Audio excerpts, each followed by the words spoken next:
اعوذ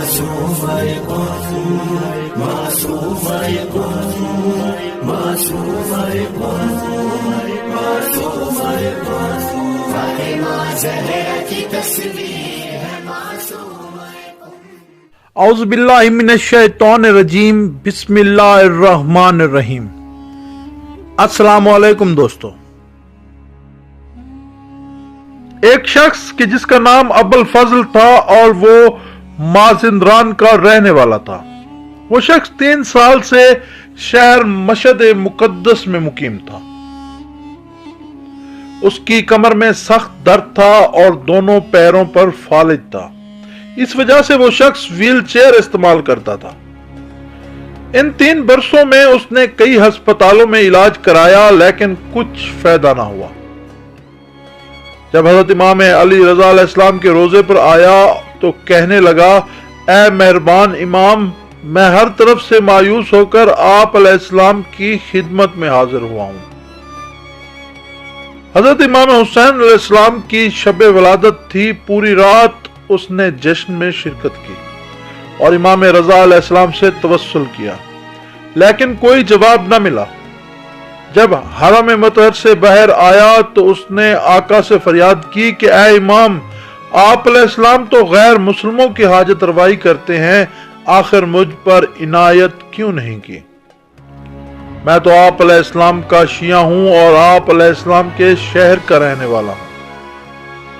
جب گھر واپس آیا اور ارادہ کیا کہ جب میں دوبارہ امام علیہ السلام کی خدمت میں حاضر ہوں گا تو ان کو ان کی بہن حضرت معصومہ کم سلام اللہ علیہا کو شفیع قرار دوں گا۔ امام علیہ السلام کو ان کی بہن کی قسم دوں گا۔ 4 شعبان تھی کہ اس شخص نے خواب میں دیکھا کہ بی بی معصومہ کم میرے گھر تشریف لائی ہیں اور فرماتی ہیں کہ کم آ جاؤ تاکہ میں تمہیں شفا دوں۔ وہ شخص کہتا ہے کہ میں خواب میں بیدار ہوا تو گھر والوں کو خواب سنایا۔ چند دن گزرے، دوبارہ بی بی کو اس کامل حجاب کے ساتھ دیکھا۔ فرماتی ہیں کہ کم کیوں نہیں آئے؟ میں نے عرض کی کہ بی بی اس حال میں جبکہ میرے دونوں پاؤں مفلوج ہیں کیسے کم آؤں؟ مجھے یہی شفا دے دیں۔ فرمایا کہ تم کم آ جاؤ۔ جیسے ہی نیند سے بیدار ہوا تو اس شخص نے کم کے لیے ارادہ کیا، اپنے خاندان کے 2 افراد کو ساتھ لیا اور کم آ گیا۔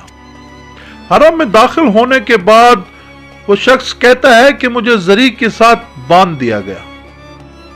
دعائے توسل گریہ ازاری کے بعد مجھے نیند آ گئی۔ خواب میں میں نے اس بی بی کو دوبارہ دیکھا تو سر تپا باحجاب اور ہر طرف نور ہی نور تھا۔